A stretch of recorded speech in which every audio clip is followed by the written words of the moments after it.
같이 읽겠습니다. 요한복음 4장 3절에서 9절 말씀입니다. 유대를 떠나서 다시 갈릴리로 가실새 사마리아를 통과하여야 하겠는지라. 사마리아에 있는 수가라 하는 동네에 이르시니 야곱이 그의 아들 요셉에게 준 땅이 가깝고 거기 또 야곱의 우물이 있더라. 예수께서 길 가시다가 피곤하여 우물 곁에 그대로 앉으시니 때가 6시쯤 되었더라. 사마리아 여자 한 사람이 물을 기르러 왔음에 예수께서 물을 좀 달라 하시니 이는 제자들이 먹을 것을 사러 그 동네에 들어갔음이러라.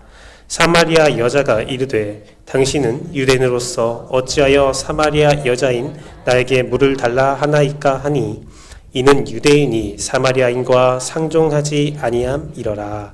아멘. 예. 우리 만남은 우연이 아니야. 그것은 우리의 바람이었어. 네. 오늘 우리가 함께 볼 본문은 사마리아 여인에 관한 이야기입니다. 사마리아 여인에 관한 이야기인데요. 이것은 너무나 유명하고 살펴볼 내용도 아주 풍부해서 어떻게 본문을 나눌까를 굉장히 고민했어요. 한 번에 사마리아 여인을 다 다룰까?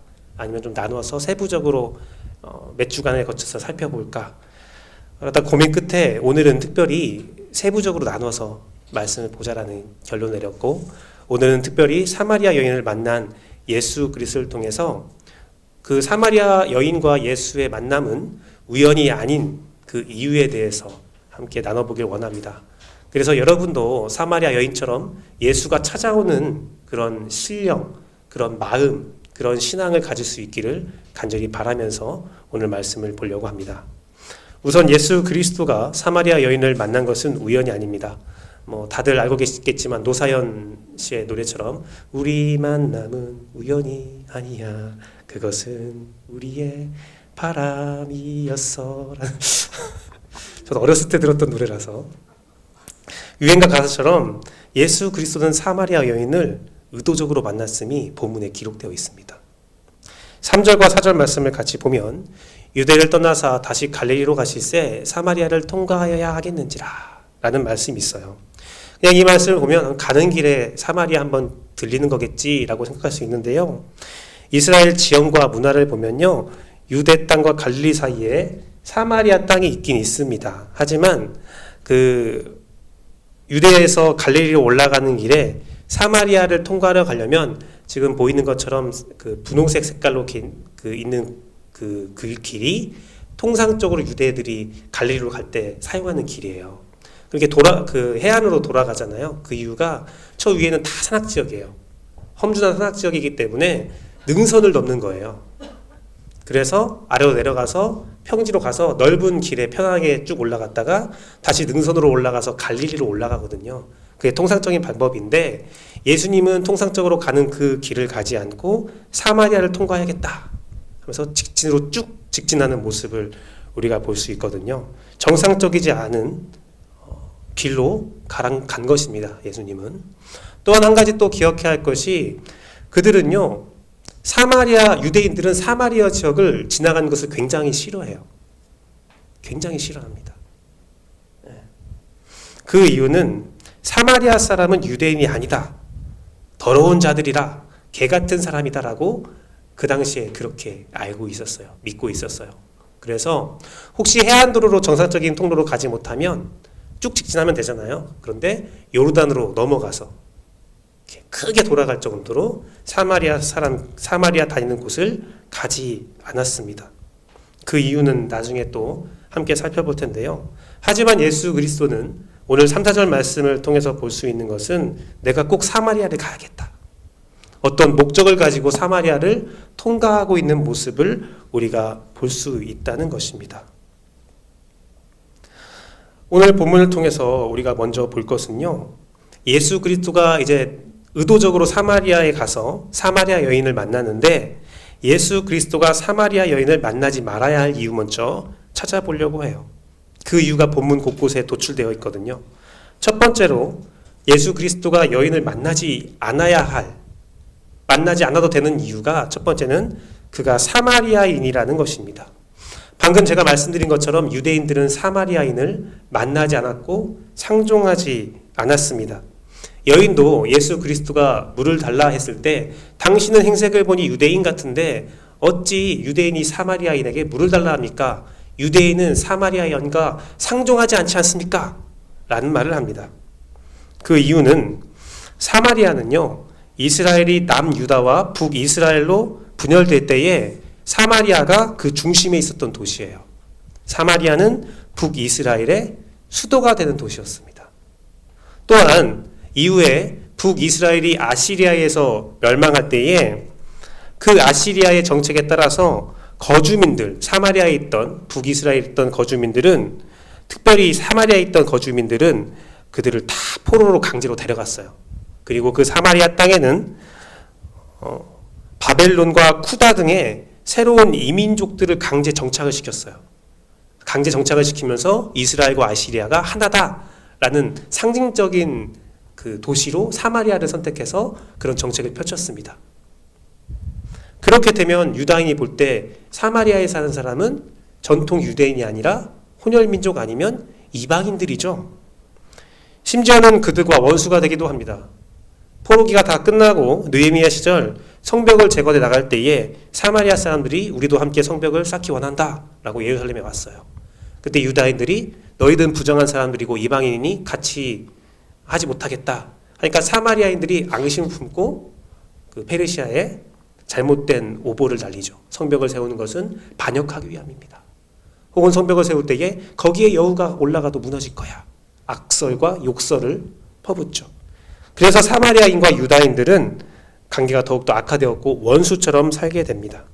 그래서 예수 그리스도의 시절에 이르러서는 더 이상 사마리아 사람들은 접촉하거나 대화하는 것조차 금지하게 돼요.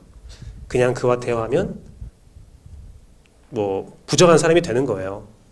그런 말도 있잖아요. 선한 사마리아인에 비유해서 유대인이 죽어가면서 이렇게 사마리아인이 구해주잖아요.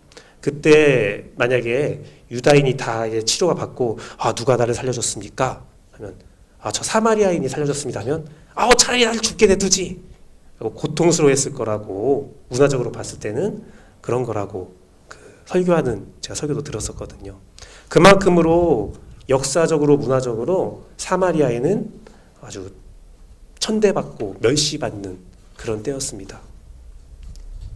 그래서 예수님은 사마리아인을 만나지 않을 이유가 충분했습니다. 만나지 않아도 사람들이 욕하지 않았어요. 그게 오히려 옳은 행동이었어요. 만나면 잘못된 행동이 되는 겁니다. 그런데 예수님은 여인을 만납니다. 두 번째, 만나지 않을 이유의 두 번째는 여인이에요. 이게 무슨 이유가 될 수 있겠는가 하지만 문화적으로 본다면 그것이 맞는 겁니다. 그런데 한 가지 우리가 또 역사적으로 문화적으로 알려드릴 게 있는데요. 이스라엘에는 우물이 두 종류가 있었어요. 우리가 알고 있듯이 이런 우물이 있습니다. 이게 아브라함이 살던 헤브론에 있는 우물이거든요. 이렇게 통로가 있잖아요. 그것은 이제 여물통 같이 그 양이나 소, 염소들을 물을 먹일 수 있게 우물을 길러서 착 따라주는, 그런데 우리가 아는 것처럼 두레박을 내려서 물을 뜨는 우물이 있습니다. 그런 우물이 있어요. 근데 이것은 남유다에서 많이 발견되는 우물이고요. 북이스라엘도 이런 우물이 발견되긴 하지만 어떤 우물이 발견되냐면, 더 많이 있냐면 되게 이런 깊은 우물이 있어요. 성벽에 연해서 성 안에, 큰 동네 안에 깊숙하게 그 굴을 팝니다. 거의 지하 3, 4층 높이로 구멍을 파요. 제가 갔다 왔는데요. 그 사진이 바로 이 정도 깊이입니다. 사람들이 내려가고 있는 거예요, 우물로. 한참을 내려가면 그 안에 지하수가 흐르거든요. 그게 우물이에요. 우리가 볼 때 이게 무슨 우물이야 할 수 있지만 그들은 이것이 우물이다 라고 말을 합니다. 그런데요, 이 방금 봤던 우물이나 그 전에 봤던 우물이나 한 가지 특징이 있습니다. 한 가지 그걸 지키는 것이 있는데, 그 동네의 병사가 그 우물을 지켜요. 왜 그러냐면 우리나라 같은 경우에는 물이 풍부하잖아요. 옛날에 우리나라는 풍부했잖아요. 그런데 중동 지역은 물이 풍부하지가 않았어요. 그래서 물이 나온 것은 아주 일부분만 나오게 됩니다. 그래서 그 물이 나온 곳에 동네가 형성되게 되는데, 그러면 적군이 혹은 앙심을 품은 자가 이 동네 사람들을 다 죽일 거야 라고 생각하면 그 우물에 독을 타면 됐어요. 전쟁이 일어났을 때 그 우물에 독을 타면 다 죽는 거예요. 전쟁을 할 수가 없는 거예요. 그래서 병사가 우물을 지킵니다. 한두 명이 우물을 지키고요. 또 한 가지가 뭐가 있었다면 병사가 우물을 지켜도 건장한 사내들이 와서 그를 쓰러뜨리고 독을 타면 안 되잖아요. 그래서 우물에 접근할 수 있는 것은 오직 여자만 가능한 거예요. 남자는 두레박을 사용하지 못하고 이 지하로 내려가지 못하게 막고 있었어요. 그래서 예수 그리스도가 정말 목이 마른다면 누군가가 예수 그리스도가 아니라 누군가가 목이 마르다면 여자에게 부탁할 수밖에 없었습니다. 여자에게 물을 뜨는 권한은 여자에게만 있었어요. 그래서 그것은 옛날부터 오래된 전통이기 때문에 아브라함의 종이 리브가를 만날 때 물을 떠달라고 부탁을 하잖아요. 그런 것도 다 이런 역사 속에서 나오는 하나의 장면입니다. 그래서 예수 그리스도가 여자에게 물을 부탁하는 것은 당연한 일이겠지만 남자와 여자가 사적인 대화를 나누는 것은 당시에 쉽게 볼 수 없는 광경인 것은 맞습니다. 그래서 만약에 예수 그리스도가 여자와 그렇게 사적인 대화를 길게 나누게 된다면 오인받을 수도 있어요. 지금 뭔가 썸을 타려고 하는구나. 희롱하는구나. 그리고 좋게 안 봅니다. 그 이유로 우리가 알 수 있는 게 27절의 말씀에 보면 제자들이 여인과 예수가 대화하는 모습을 보면서 이상히 여겼다라고 하거든요. 사적인 대화를 하는 것이 여자와 다루는 것이 정상적이지 않은 모습인 겁니다. 이상히 여겼어요. 또한 예수 그리스도가 물을 달라고 여인에게 말을 하지만 내용을 쭉 보면 예수 그리스도는 목이 그렇게 마르지 않은 것처럼 보여요. 근데 예수님은 여인에게 물을 얻지 못하거든요. 한참 대화를 하다가 대화 끝에 여인이 항아리를 28절 말씀에 보면 항아리를 놓고 마을로 돌아갔다라고. 예수님이 야 물은 주고 가야지 할 수 있지만 그러지 않으셨어요. 물을 달라는 것은 예수님께서 하나의 대화의 매개체로 사용한 것이지 예수님이 그 여인에게 물을 얻고자 함은 아니었거든요. 그냥 여자와 대화할 때에 어떠한 이상한 상황을 감수하고도 예수는 굳이 그 여인과 대화했던 내용임을 우리가 알아볼 수가 있다는 거죠. 더 나아가서 예수님께서 여자를 만나지 않을 이유가 또 하나 있는데요. 그 여인은 그냥 여자가 아니라 부정한 여인이었어요. 사마리아인이라는 것과 여인이라는 거대한 벽을 넘어도 거룩한 예수 그리스도는 그 여인을 만나지 않아야 됐어요. 그 여인은 굉장히 큰 죄악을 행하고 있는 부정한 여인이었거든요. 예수님께서 남편을 데려오라는 말에 그는 남편이 없다고 대답을 합니다. 그런데 그것은 거짓말이었죠. 반쪽 진실이었습니다. 예수님께서 말씀하십니다. 네가 지금 남편은 없지만 5이 있었고 지금 같이 사는 남자도 남편이 아니다. 어떤 개인사를 가졌는지 알지 못합니다. 그 여인에게 피치 못할 사정이 있었을 수도 있습니다. 하지만 당시 문화적으로 봤을 때 그 여인은 문란한 여자였고 지탄받을 여자였어요.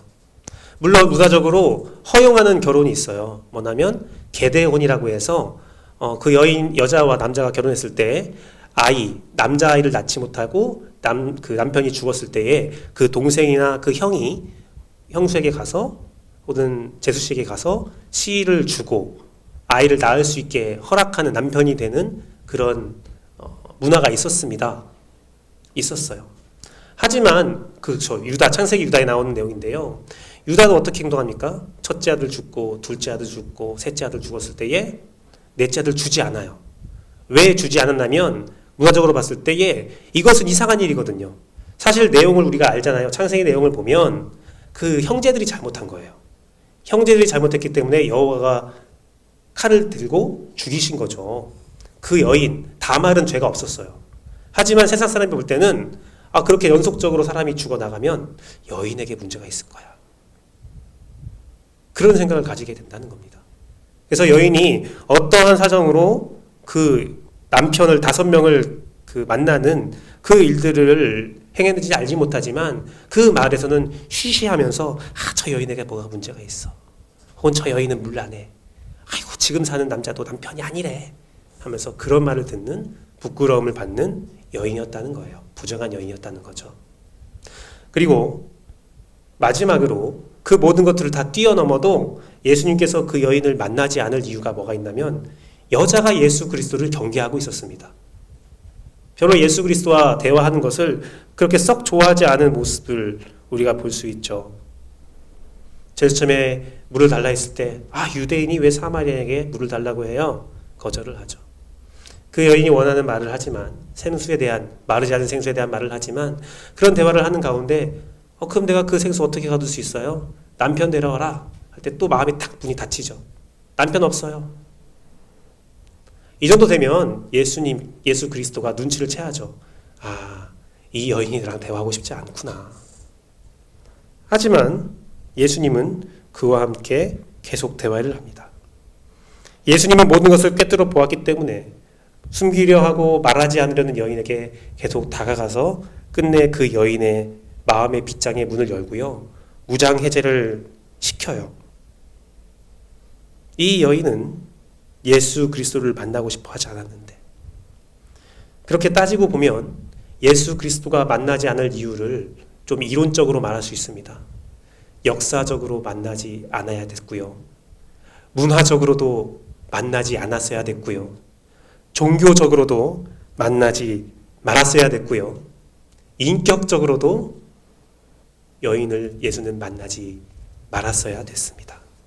하지만 그럼에도 불구하고 예수 그리스도는 그 여인을 역사적인 것들로도 문화적으로도 종교적으로도 인격적으로도 그 제약이 있음에도 그 모든 것들을 다 뛰어넘어서 이 정도 뛰어넘었다는 것은 어떤 것이 와도 나는 그 여인을 만날 거야 라는 예수 그리스도의 아주 굳건한 결심을 볼 수 있는 건데, 그러면 왜 만났어야 했느냐? 왜 만나야 하는 이유가 있었느냐? 첫 번째는 여인의 목마른 인생 때문이었습니다. 여인은 목마른 인생이었어요. 여인은 예수 그리스도를 부정했지만, 만나고 싶어 하지 않았지만 목마르지 않을 생수의 반응을 보입니다. 그는 물을 길러야 살 수 있는데 이제 물을 길러 오지 않아도 된다는 그 말에 반응을 합니다. 그 여인이 동네에서 어떤 취급을 받았는지 예수 그리스도와 여인의 대화를 통해서 우리는 충분히 알 수가 있습니다. 어떤 신학자나 목사님들은 6시에 그 여인이 물을 길러 왔는데 그건 유대의 시간으로 따져보면 낮 12시다. 굉장히 사람들이 활동하지 않은 시간에 왔다라고 해서 그 여인의 고통스러운 상황을 더욱더 극대화시키고 드라마틱하게 설명을 하고 있습니다. 하지만 어떤 분들은 요한복음의 시간대는 로마 시간대이기 때문에 이 시간은 오후 6시나 새벽 6시다. 제자들이 긴 여행을 통해서 지쳐 있었고 먹을 것을 사러 갔다는 것을 따지면 오후 6시일 확률이 높다라고 말을 하는데요. 저는 그 후자의 내용을 좀 더 따릅니다. 그 이유는 예수 그리스도의 십자가의 과정을 다룰 때에 그 시간대를 보면 로마 시간대로 기록되어 있음을 확인할 수 있거든요.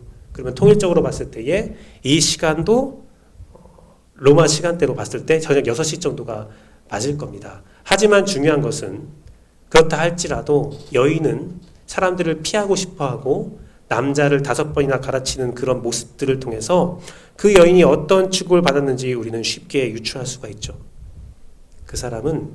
그 여인은 남자에 대한 깊은 상처가 있고 사람들에 대한 깊은 상처가 있습니다. 불편한 거예요. 사람 만나는 거. 불편해요. 그러나 이 모습, 어찌 보면 예수님, 예수 그리스도요.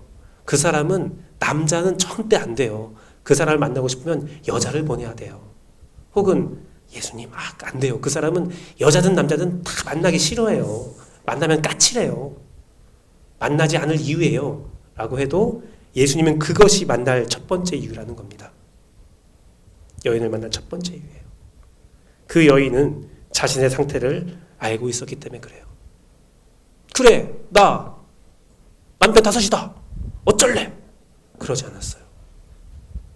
그 인생에 깊은 고민을 했어요. 자기 한계를 알았어요. 또 예수 그리스도와 생수에 대한 말을 할 때 내가 그 생수를 먹고 싶습니다. 내가 영원히 마르지 않은 생수를 받고 싶습니다 하면서 자신의 문제의 해결을 받고 싶어 했어요. 자신의 문제의 해결을 받고 싶었어요. 죄로 인해 고통받고 영원히 해결되지 않은 그 갈증을 가지고 있는 여인이었어요. 그의 인생에 갈증이 있다면 예수가 꼭 만나야 할 이유가 되는 겁니다. 종교, 문화, 역사, 인격 다 소용없어요. 그 안에 해결받고자 하는 그 갈망이 있다면 예수는 만나야 했어요. 예수 그리스도는 그를 꼭 만나야 했어요. 두 번째, 예수 그리스도가 그 여인을 만나야 했던 이유는 여인의 입에서 나온 질문이 예수 그리스도에 만나야 할 이유를 설명하고 있습니다. 여인은 예배를 갈망했어요. 대화 끝에 예수 그리스도가 선지자구나, 뭔가 영원한 사람이구나 라는 것을 알았을 때에 여인은 예배를 질문합니다. 그것도 바른 예배가 무엇인지를 질문합니다.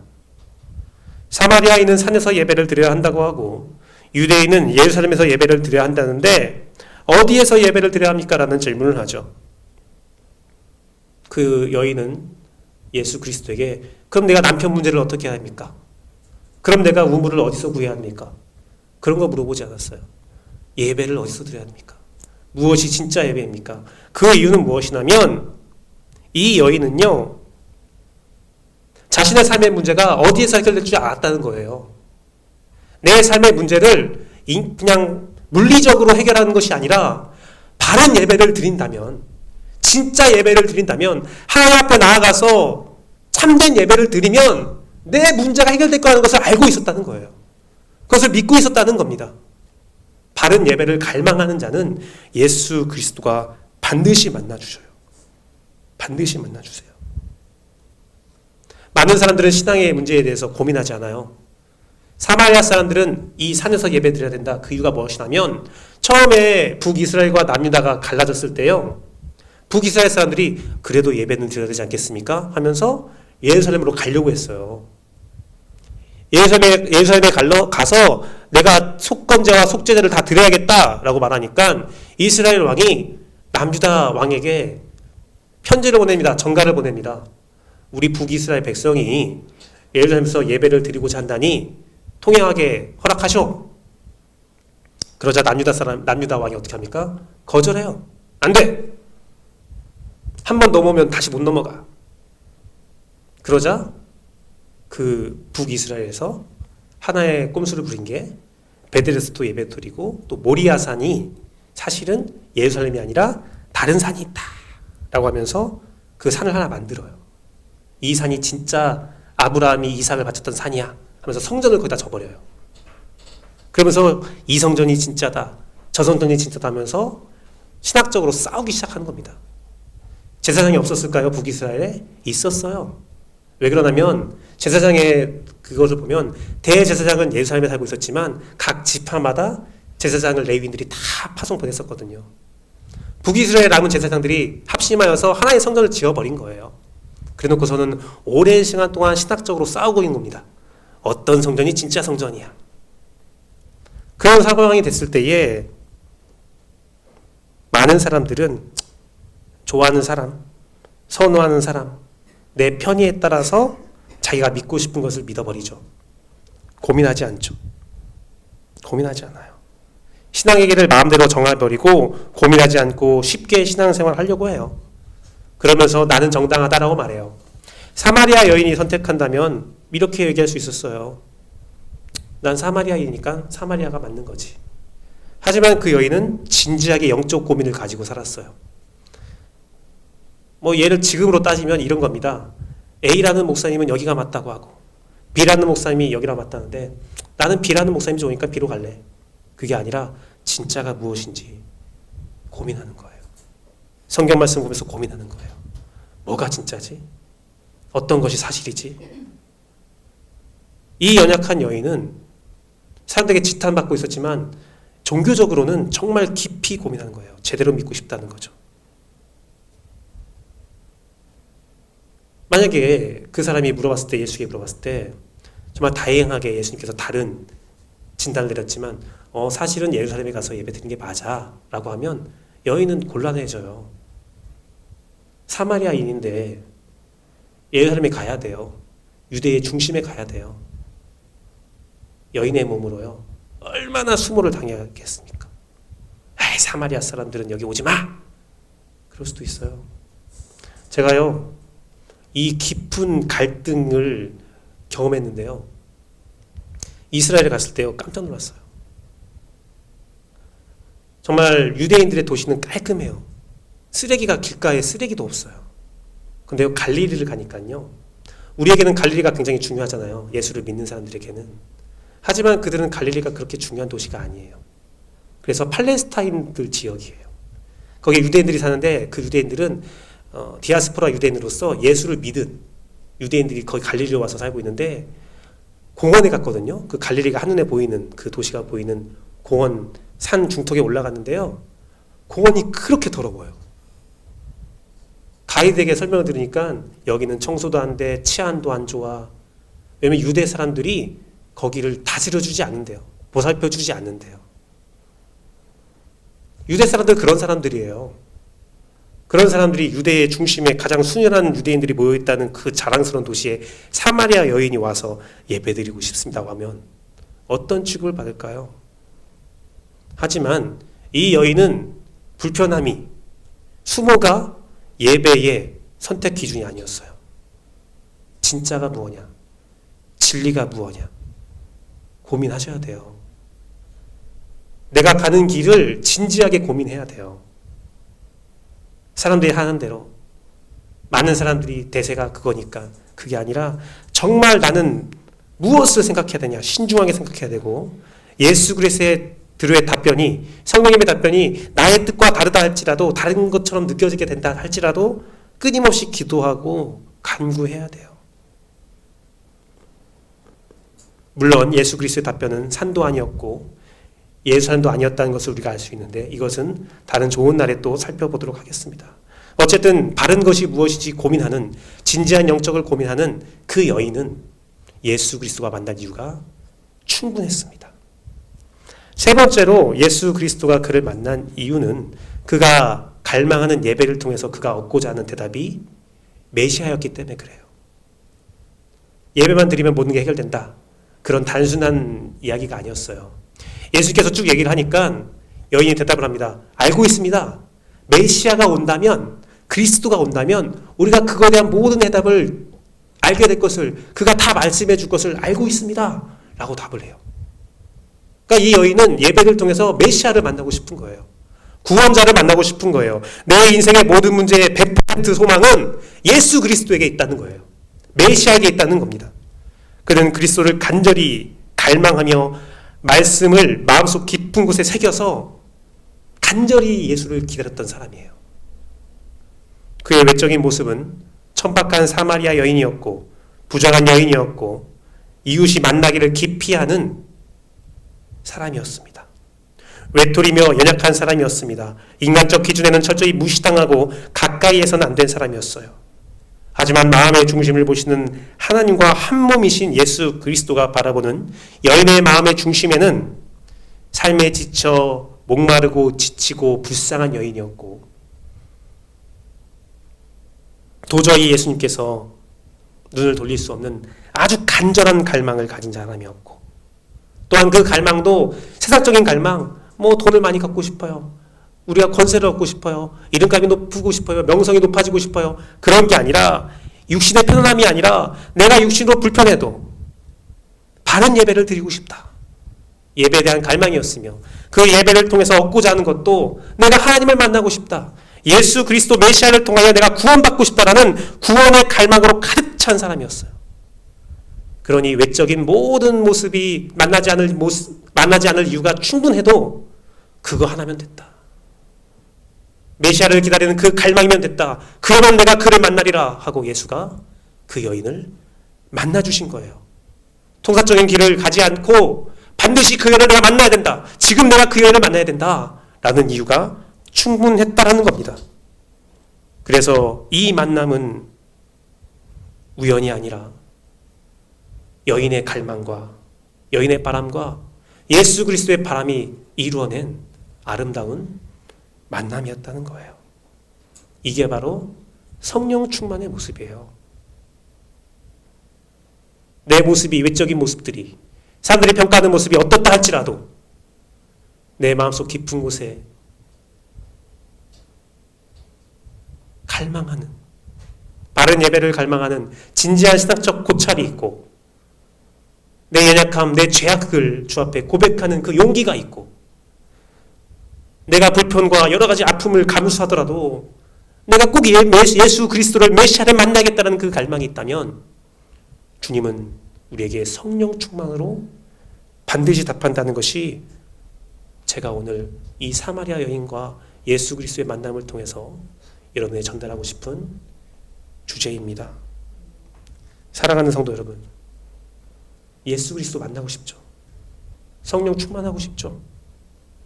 예수가 주목하는 사람이 되고 싶죠? 그렇다면 이 여인의 모습처럼 되면 돼요. 먼저 여러분의 외적인 상태를 보십시오. 그리고 인정하십시오. 나는 예수님이 만나주지 않아야 할 사람이야. 내 모습을 보니까 예수님이 나를 안 만나줘도 내가 핑계대지 못할 정도로 참 나쁜 사람이네. 내가 죄악이 있다. 내 욕심이 있다. 먼저 인정하세요. 내가 거룩합니다. 나는 완벽합니다.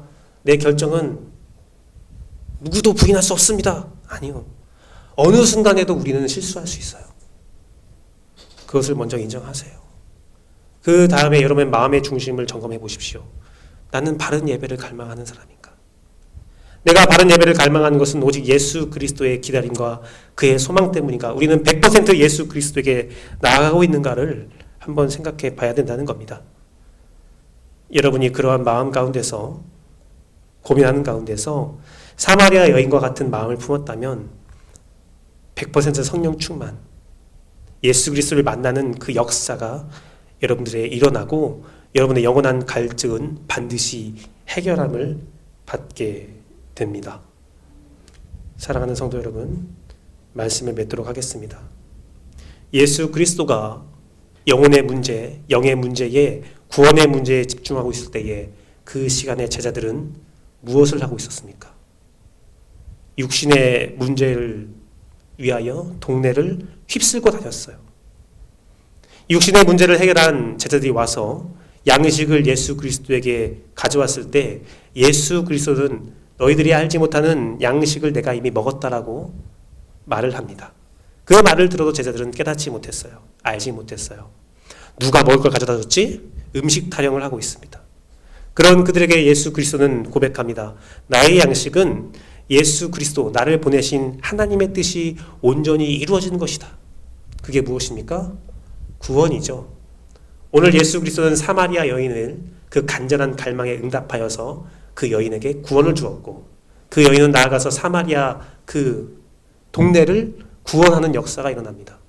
구원의 역사가 일어난다면 육적인 문제가 해결되지 않아도 나는 배부를 수 있다는 것이 예수 그리스도의 말에서 우리가 느낄 수 있는 바죠.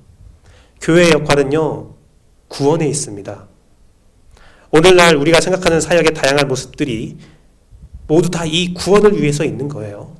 우리가 예수 그리스도를 선언하고 세상의 구원을 전하는 것을 잊어버리고 주목하지 않고 다른 먹을 것을 따라서 동네를 휘쓸고 다녀도 그 노력이 아무리 훌륭하고 그 노력의 결과가 있다 할지라도 그것은 한참 잘못된 생각입니다. 요즘에 영화 알라딘이라는 영화가 원래 애니메이션 만화였는데 실사 영화로 개봉이 됐어요. 저도 우리 가족들과 함께 봤는데 아이들이 너무 좋아하더라고요. 그런데 거기에 한 연예인이 자기 딸과 알라딘을 보고 질문을 했대요.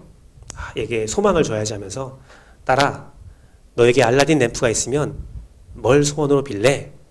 하니까 한참을 고민하다가 육신적인 것들 하나를 딱 얘기하더래요. 그 기억이 잘 나지 않는데 딱 얘기해서 그래 알았어. 그 어린아이 같은 대답이었대요. 그래서 알았어 그걸 네가 원하는구나. 두 번째 소원은 뭐니? 하니까 한참을 생각하다가 엄마가 나에게 화를 내지 않는 거야 딱 하더라고요. 그래서 화가 좀 났지만 그 여인이 그래 알았어 그럼 세 번째는 뭐야? 하고 한참 고민하다가 엄마가 성질 내지 않는 거. 그러니까 그 애의 마음에서는 엄마가 성질 좀 안 냈으면 좋겠는 애가 두 번째 소원도 되고 세 번째 소원도 되는 거죠. 만약에 알라딘이 램프가 우리에게 있다고 봅시다. 질문을 좀 바꿔서 하나님이 알라딘 램프의 연주처럼 와서 여러분에게 소원을 물어본다고 한다면 어떤 대답을 하시겠습니까?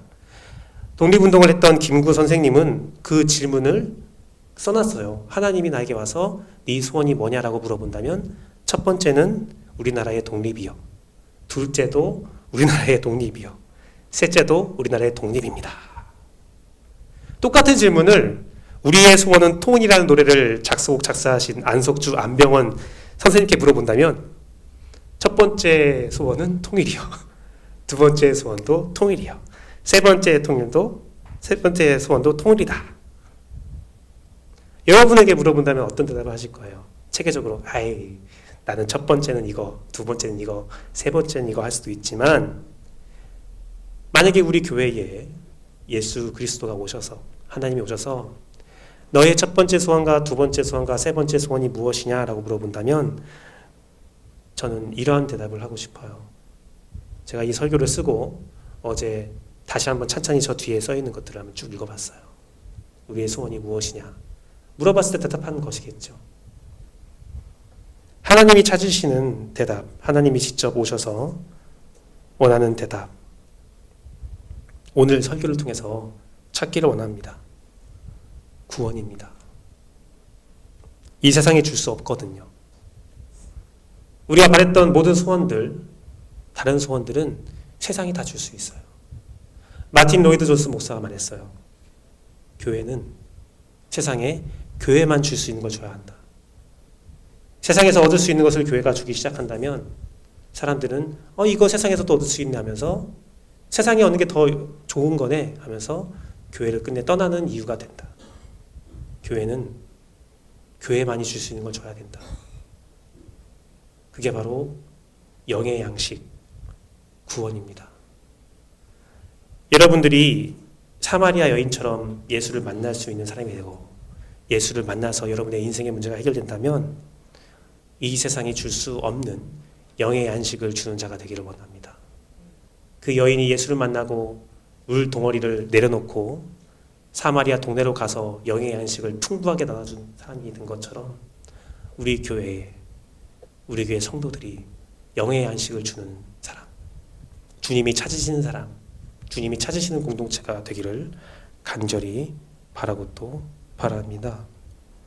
이것은 쉽지 않아요. 어려워요. 하지만 성령님과 동행하며 우리가 평생의 삶을 주 앞에 드리고 기도하고 내 삶을 돌아보고 또 돌아보면 반드시 찾을 수 있고 반드시 주님이 찾아오고 반드시 은혜로 여러분에게 손에 주어지는 반드시 받을 수 있는 소망인 것을 기억하고 우리 함께 기도하고 집중하고 성령님과 동행할 수 있는 큰 은혜가 있기를 소망합니다. 기도하겠습니다.